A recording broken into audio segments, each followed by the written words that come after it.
શ્રી ગણેશાય નમઃ। મિત્રો, આપ જોઈ રહ્યા છો યુટ્યુબ।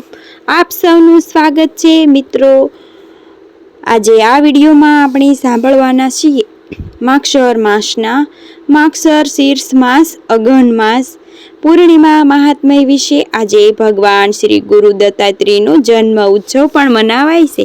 ભગવાન ગુરુદેવ દત્તની કથા સાંભળીશું અને આ પૂર્ણિમાની પૂજા વિધિ તથા મહિમા પણ કથા પણ સાંભળીશું। જો આપને આ વિડીયો પસંદ આવે તો લાઈક કરજો, શેર કરજો, કમેન્ટ કરજો, જય શ્રી કૃષ્ણ લખજો। આપ આ ચેનલ પર પહેલી વખત જોઈ રહ્યા છો તો સબસ્ક્રાઈબ કરી લેજો, જેથી આવનારા નવા વિડીયોની માહિતી આપ સુધી તુરંત પહોંચી શકે। ધન્યવાદ।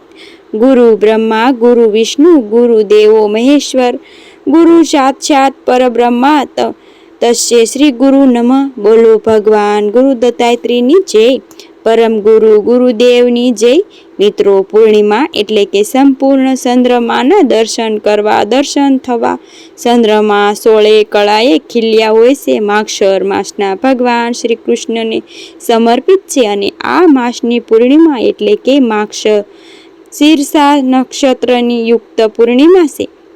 ખાસ એટલા માટે પણ આ પૂર્ણિમાએ છે કારણ કે આજે ત્રિદેવ સ્વરૂપ ભગવાન ગુરુ દત્તાત્રેયનો જન્મ ઉત્સવ મનાવાય છે। આમ તો દરેક માસની પૂર્ણિમા કંઈક ને કંઈક ખાસ હોય છે, કારણ કે દરેક માસની પૂર્ણિમા દિવસે કોઈ ને કોઈ ઉત્સવ જોડાયેલો છે। પૂર્ણિમાના દિવસે કહેવાય છે કે જે કાંઈ આપણે કાર્ય કરીએ તે ઉત્તરોની ગતિ કરે છે, શુભ અને મંગળ પરિણામ આપે છે। એટલા માટે પૂર્ણિમાના દિવસે ખાસ શુભ કાર્ય કરાય છે, ખરીદી કરાય છે। માતા મહાલક્ષ્મીને પ્રિય એવી આ પૂર્ણિમા છે, માટે માતા મહાલક્ષ્મીને પ્રસન્ન કરવા માટે પણ આજે ભક્તો માતાની પૂજા આરાધના કરીને મંગલ કામના કરે છે, જેથી જીવનમાં ધન વૈભવ પ્રાપ્તિ થતી રહેશે। આ સત્યનારાયણ દેવની કથા આજે સત્યનારાયણ દેવની કથા કરવી, સાંભળવી શુભ મનાય છે। ભગવાન ગુરુ દત્તાત્રેયના જન્મ કથા સંભળાય છે। ગુરુ દત્તાત્રેય પૂજા અર્ચના કરાય છે। જે ભક્તો ગુરુ ધારણ કરી ન હોય તો તેઓ આજે ગુરુદેવ દત્તાત્રેયને પોતાના ગુરુ દત્તાત્રેય નિમિત્ત કરી શકે છે। કહેવાય છે કે ગુરુ વિના જ્ઞાન નહીં, સાધન વિના સિદ્ધિ નહીં। જેમને ગુરુ નથી તે ગુરુ કહેવાય છે।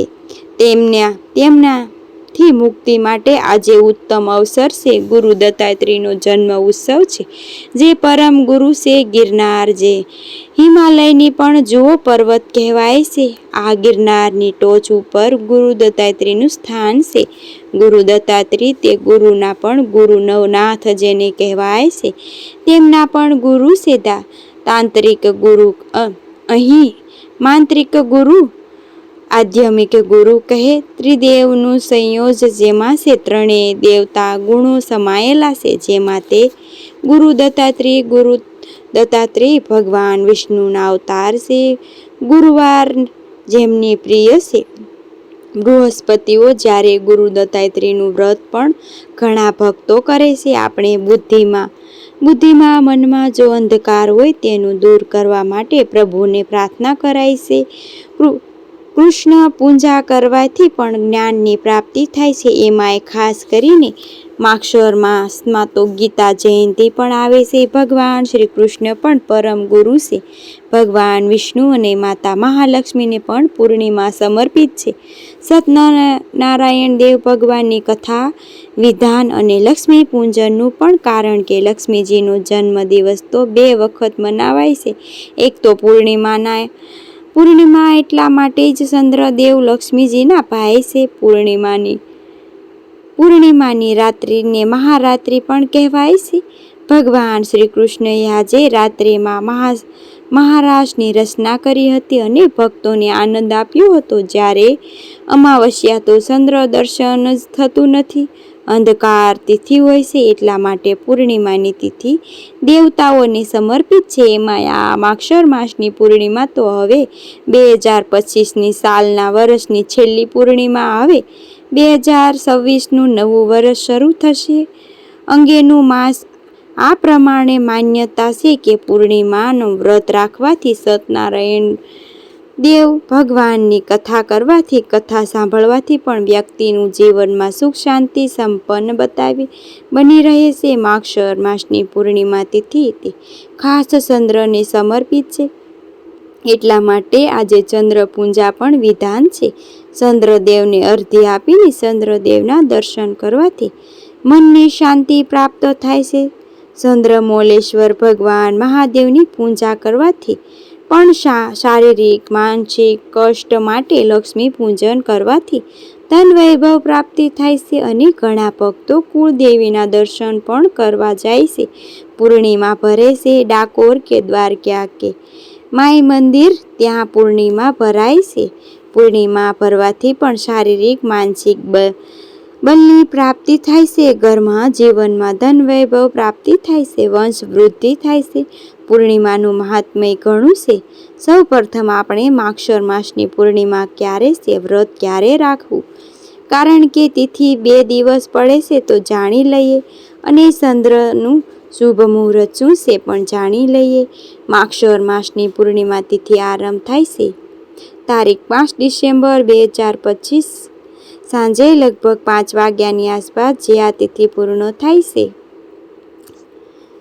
તારીખ 5 ડિસેમ્બર 2025 બપોરે લગભગ 2:30 વાગ્યે, એટલે કે 2:30 પૂર્ણિમા તિથિ રાત્રિ તિથિ કહેવાય છે. જ્યારે ફૂલ મૂનના દર્શન થાય છે, ચંદ્રમાના પૂર્ણિએ દર્શન થાય છે. તે તિથિ પ્રમાણે જોઈએ તો વ્રતની પૂર્ણિમા કહેવાય છે. તારીખ 4 ડિસેમ્બર 2025 આજે ગુરુ દત્તાત્રેય જન્મ ઉત્સવ મનાવાય છે. ઘણા ભક્તો તારીખ 5 તારીખે પણ સૂર્યોદય તિથિ પ્રમાણે પૂર્ણિમા કરી શકે છે. સ્નાન, દાન, જપ મહત્વ આપણે જોઈએ તો 5 ડિસેમ્બર ઉજવવાનું રહેશે. આમ ચંદ્રમાની તિથિ એટલે કે રાત્રિ તિથિ અને સૂર્યોદયની તિથિ પ્રમાણે તો 2 દિવસ પૂર્ણિમા રહેશે. 2 દિવસમાં કોઈ પણ દિવસ સત્યનારાયણ દેવની કથા કરી શકાય છે. હવે આપણે ચંદ્રોદયનો સમય પણ જાણી લઈએ. પૂર્ણિમાના દિવસે ચંદ્રોદયનો સમય સાંજે લગભગ 5 વાગ્યાને 15 આસપાસ. શહેર પ્રમાણે અલગ અલગ ચંદ્રોદય હોઈ શકે છે. જાણી લેવું. ચંદ્ર દર્શન થાય ત્યારે ચંદ્રદેવને દર્શન અર્ઘ્ય આપી પૂજન કરવું જોઈએ. જે આપણે જે રીતે પૂજા કરતા હોઈએ તે રીતે કરવું, અથવા દર્શન કરીને મનમાં પણ કરી શકાય છે. ભગવાન મહાદેવના મંત્ર જાપ પણ કરી શકાય છે. ત્યારબાદ વ્રત પૂર્ણ થાય છે. આ પૂર્ણિમાનું વ્રત 1 જ દિવસનું હોય છે. હવે આપણે જાણી લઈએ પૂર્ણિમાની વ્રતની પૂજા વિધિ વિશે. પૂર્ણિમાના દિવસે જે ભક્તો તીર્થોમાં જઈને સ્નાન, દાન, જપ કરી શકે છે તેના માટે ઉત્તમ દિવસ છે. પરંતુ જે લોકો તીર્થ સ્થળો જઈ શકતા નથી તેઓ ઘરે રહીને પણ પવિત્ર તીર્થોનું સ્મરણ કરીને સ્નાન કરી લે. ત્યારબાદ શુદ્ધ વસ્ત્ર ધારણ કરીને સૌ પ્રથમ ભગવાન નારાયણના સ્વરૂપને એવા સૂર્યનારાયણ દેવને અર્ઘ્ય આપે. ત્યારબાદ ગાયત્રી મંત્રનો જપ કરતા કરતા મંદિર પાસે આવવું. જે આપણા ઘરનું નાનકડું મંદિર છે તેની સાફ સફાઈ કરી લેવી. વસ્ત્ર આદિ બદલવા હોય તો બદલી લેવા. માતાની ચૂંદડી ઘણા પૂર્ણિમાના દિવસે બદલાવે છે, તે રીતે સાફ સફાઈ કરી લેવી. ઘરના મંદિરમાં જો લક્ષ્મીનારાયણનો ફોટો મૂર્તિ હોય તો તેની વિશેષ પૂજા થાય છે. ભગવાન શ્રી નારાયણ લક્ષ્મીપતિ પંચામૃત અભિષેક થાય છે. ગંગાજલ આદિ અથવા શુદ્ધ જલની મંત્ર જાપ કરવા જોઈએ. ગંધ પુષ્પ, સુગંધ પુષ્પ, ધૂપ દીપ નિવેદ આદિ પ્રભુનું પૂજન કરવું જોઈએ. અને આ વ્રતનો સંકલ્પ થાય છે કે પૂર્ણિમાનું વ્રત કેવી રીતે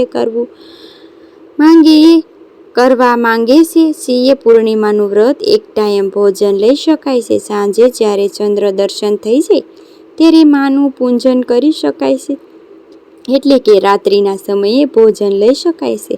નહીતર ઉપવાસ એટલે કે ફલ ફલાદી આદિ લઈને પણ પૂર્ણિમાનું વ્રત કરી શકાય છે. કથા સાંભળવી, ઘીનો દીપક પ્રગટાવો, ખાસ કરીને દીપદાન આજે ખાસ મહત્વ હોય છે. એટલા માટે ઘરમાં, મંદિરમાં તો આપણે સવાર સાંજ દીપ પ્રગટાવીએ છીએ પરંતુ તે દેવી લક્ષ્મીના નામનો અખંડ દીપ પણ ઘરમાં ભક્તો પ્રગટાવે છે. પૂર્ણિમાની સવારથી જ અથવા સાંજે જ્યારે સૂર્યાસ્ત થાય ત્યારથી જ બીજી સવાર સુધી આખી રાતે આ દીપક રહેવો જોઈએ. માતા મહાલક્ષ્મીની કૃપા પ્રાપ્ત થાય છે. ઘરની મેન દરવાજા પાસે પણ દીપદાન કરી શકાય છે. તોરણ બાંધી સાથિયા પૂરી શકાય છે. મંદિરોમાં જઈને પણ દીપદાન કરી શકાય છે. પવિત્ર નદી કે જલાશયને તળાવ છે, પીપળાનું વૃક્ષ છે, તુલસીનો ક્યારો છે, ત્યાં પણ દીપદાન થાય છે. આ માગશર માસની પૂર્ણિમાનું વ્રત કરવા માત્રથી જ 32 પૂર્ણિમાનું વ્રત ફળ પ્રાપ્ત થાય છે એવું મહત્વ છે. આ પૂર્ણિમાના દિવસે મૌન વ્રત પણ ધારણ કરી શકાય છે. ભગવાન મહાદેવના મંદિરમાં જઈને, શિવાલયમાં જઈને શિવલિંગની પૂજા થાય છે. બિલીપત્ર, ભાંગ, ધતુરું, ગંગાજલ, પુષ્પ આદિ, ધૂપ, દીપ, નિવેદ આદિ. આ ઉપરાંત ગાય માતાને સેવા કરવી, પશુ પક્ષીને દાન ચણ વ્યવસ્થા કરવી. દાન પુણ્ય થાય છે. એટલું જ કરવું. આપણી ઉપર પ્રભુએ કૃપા કરી હોય તો હાથેને દેવામાં ઉપયોગ કરી લેવામાં ક્યારેય જરૂર ન પડે એવું પ્રભુએ આવશ્યકતા છે. અન્ન જળ આવશ્યકતા છે એ રીતે વ્યવસ્થા કરવી થાય એટલા માટે કરવી. કીડિયારું પૂરવી, માછલીને દાણ ચણ નાખવા અને બની શકે તો આજે પીપળાના વૃક્ષમાં જલ અર્પણ કરીને 7 પરિક્રમા કરવી.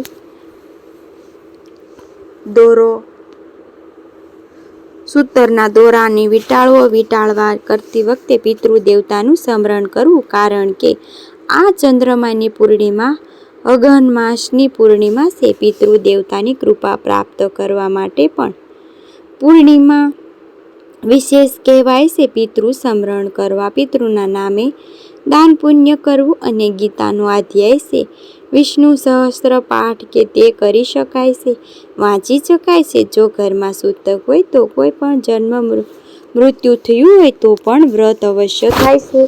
પૂજા થતી નથી. પૂજા બીજા કોઈએ કરી લેવી જોઈએ.